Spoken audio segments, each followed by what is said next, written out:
البدع والأهواء، أهل البدع العقائدية وأهل البدع السياسية. أنا أقول بيننا وبينكم السلف، بيننا وبينكم الكتب، كان فيقول البدع بيننا وبينكم. بسم الله الرحمن الرحيم. الحمد لله والصلاة والسلام على رسول الله وعلى alihi wa sahbihi wasallam. Insyaallah biiznillah kita lanjut membaca kitab Al-Hiwar Al-Wajiz dalam pembahasan dialog orang yang membolehkan Maulidun Nabawi dengan orang yang tidak membolehkan. Yang kita minta kepada Allah untuk memudahkan, semoga kita dimudahkan untuk menyelesaikan kitab ini. Karena di antara hal yang bagus, hal yang baik, kalau orang sudah memulai suatu amalan, maka dia menyempurnakannya. Orang yang sudah masuk dalam salat sunnah, jangan sampai dia potong, jangan sampai dia putus. Orang sudah masuk misalnya dalam suatu kitab, dia membaca dalamnya, maka hendaklah dia menyempurnakannya. Karena itu salah satu tanda tekad yang kuat untuk seorang hamba tatkala menuntut negeri akhirat. Hadza قال المجيز ليس كل ما لم يفعله السلف ولم يكن في الصدر الأول بدعة سيئة منكرة، بل يجب عرض هذا المحدث على أدلة الشرع، فما اشتمل على مصلحة فهو واجب، أو على محرم فهو محرم، أو على مكروه فهو مكروه، أو على مباح فهو مباح، أو على مندوب فهو مندوب.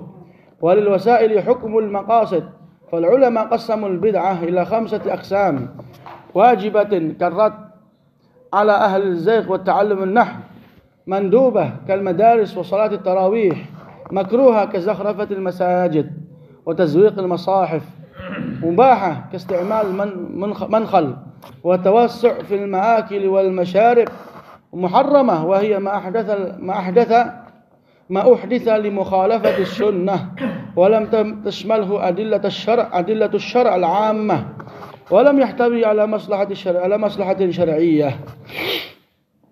Ini sekarang syubhat yang selanjutnya, dan dia agak sedikit perlu untuk pembahasan yang dengannya insyaallah kita lebih memahami sisi syubhat dan juga dalil mereka yang mereka pakai dalam membolehkan Maulidun Nabawi. Kata mereka, jadi di antara kaidah dan juga dasar Ahlussunnah wal Jamaah, suatu ibadah itu dilarang kecuali kalau ada dalamnya dalil atau bentuk praktek dari Rasul alaihi salatu wassalam.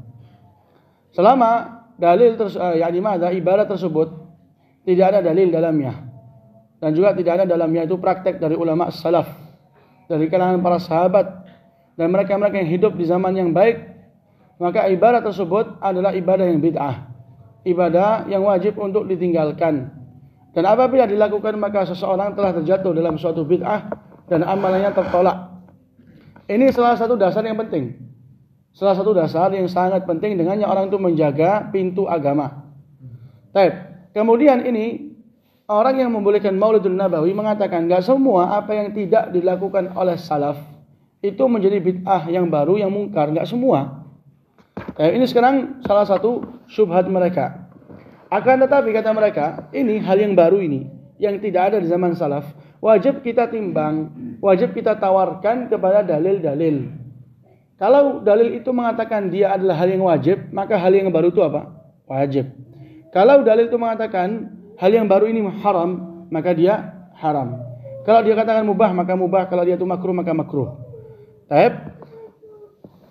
Karena kata mereka lil wasaili hukmul maqasid, sarana itu memiliki hukum tujuan.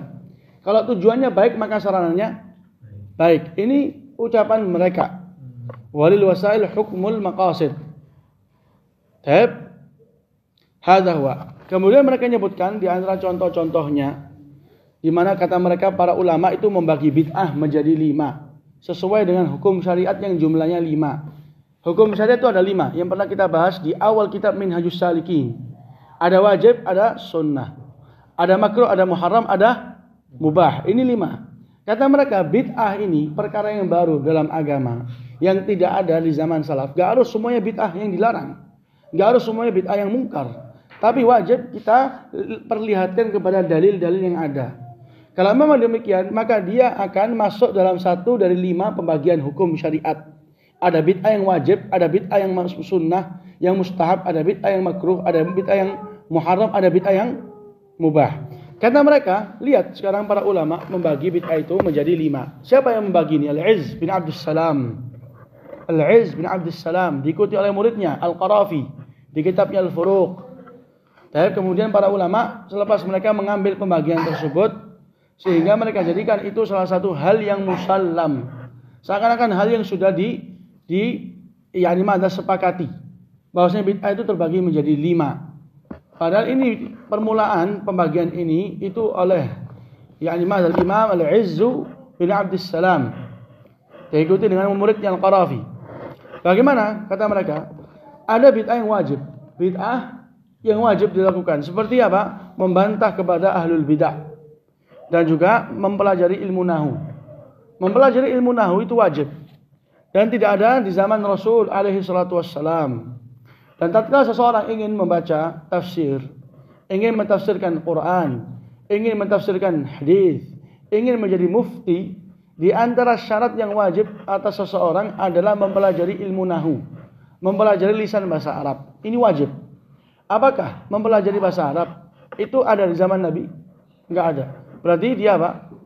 Dia adalah hal yang bid'ah. Akan tetapi bid'ah ini adalah bid'ah yang wajib dilakukan. Ini ucapan siapa?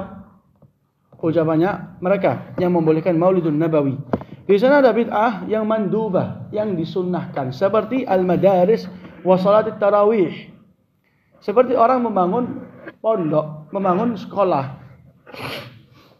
Apakah ada Rasul alaihi salatu wassalam itu membangun pondok khusus untuk para laki-laki?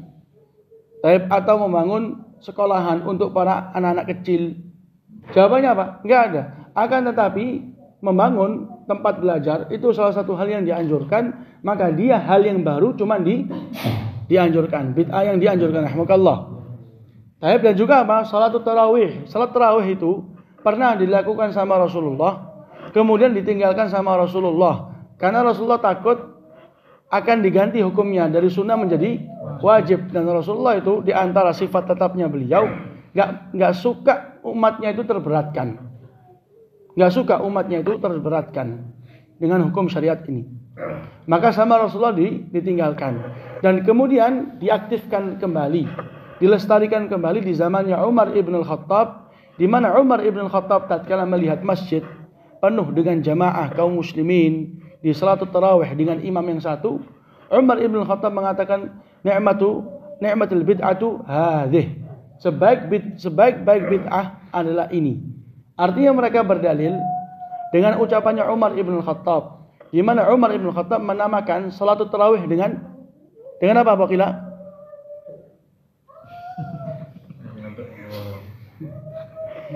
Menamakan salatul tarawih dengan bid'ah. Sehingga salatul tarawih itu salah satu hal yang baru, yang bid'ah, akan tetapi disunnahkan, dianjurkan. Dan juga apa? Makruha. Makruha yaitu bid'ah yang dibenci, seperti menghiasi masjid. Dan juga menghiasi apa? Menghiasi mushaf. Jadi mushaf Quran itu dihiasi dengan apa? Dengan sampul yang bagus, dengan kertas yang apa? Yang bagus. Itu termasuk hal yang enggak ada di zaman Rasul alaihi wasallam, dan mereka para ulama menghukumi hal itu dengan makruh. Dia bid'ah tapi makruh. Dan juga ada di sana bid'ah yang bid'ah yang dibolehkan, seperti orang menggunakan penyaring atau apa namanya itu, yang untuk menyaring semen itu apa namanya? Bahasa Indonesianya apa? Pengayak. Siapa yang paling pintar dulu bahasa Indonesia?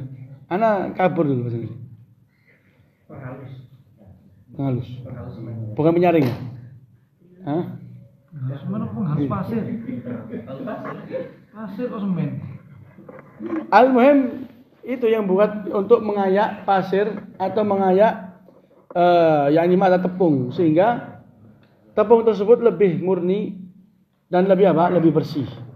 Ini enggak ada zaman Rasul alaihi wasallam, kemudian diadakan selepas kepeninggalannya Rasul di zaman para tabi'in, diwujudkan mankhal ini. Jadi untuk semacam diayak dengan itu apa? Lebih murni. Ini enggak ada, tapi hukumnya apa? Mubah, hal yang boleh. Dan juga orang yang berlebih-lebihan dalam arti bukan berlebih-lebihan. Dalam arti memperluas makan dan minumannya.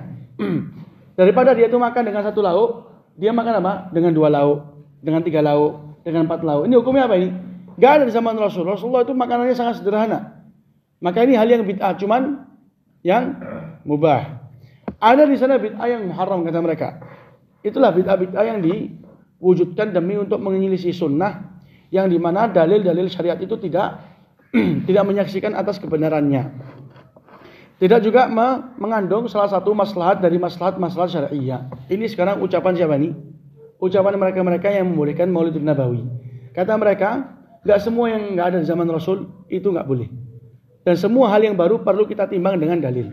Dengannya mereka membagi bid'ah menjadi 5. Ini pembagian ikhwah, akan datang insyaallah pembahasannya. Ini pembagian yang batil. Pembagian bid'ah dengan apa yang barusan kita baca, apa yang barusan kita bahas, itu pembagian yang batil. Pembagian yang keluar dari jalur syariat, yang sama sekali tidak ada ulama salaf yang membangun bid'ah atau membagi bid'ah dengan pembagian ini. Ini pembagian sama sekali tidak adil. Ini pembagian yang jelas kontradiksinya, saling bertolak belakang. Bagaimana bid'ah yang Rasul alaihi wasallam namakan itu adalah hal yang menyesatkan, yang menjerumuskan pelakunya kepada neraka, yang di mana pelakunya amalan-amalannya tertolak, kemudian dikatakan wajib dilakukan. Antara hal yang dilarang dan diperingatkan itu enggak sama sekali bersambung atau berkaitan dengan hal yang diperintahkan. Enggak akan ketemu. Di samping dia diperingatkan, dilarang, di samping lain diapakan? Diperintahkan, diwajibkan. Itu sama sekali enggak laras, tidak sesuai dengan otak yang waras, yang wajib.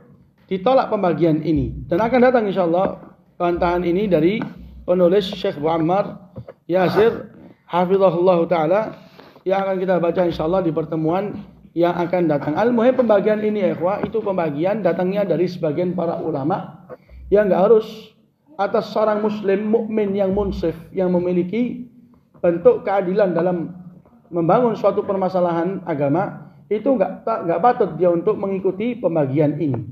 Karena pembagian ini sama sekali apa? Tidak disaksikan atasnya itu dalil, tidak juga ulama salaf. Yang ada malah bertentangan.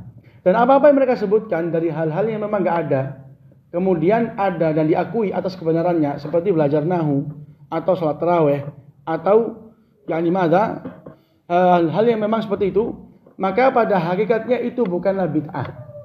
Itu bukan bid'ah yang Rasul alaihi wasallam maksudkan, yang pelakunya tercela, yang pelakunya terlaknat, yang pelakunya amalannya tertolak. Enggak.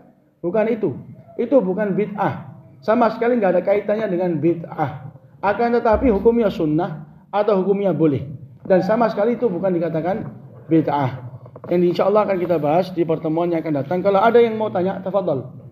Subhanakallahumma rabbana wa bihamdik. Asyhadu an la ilaha illa anta astaghfiruka wa atubu ilaik.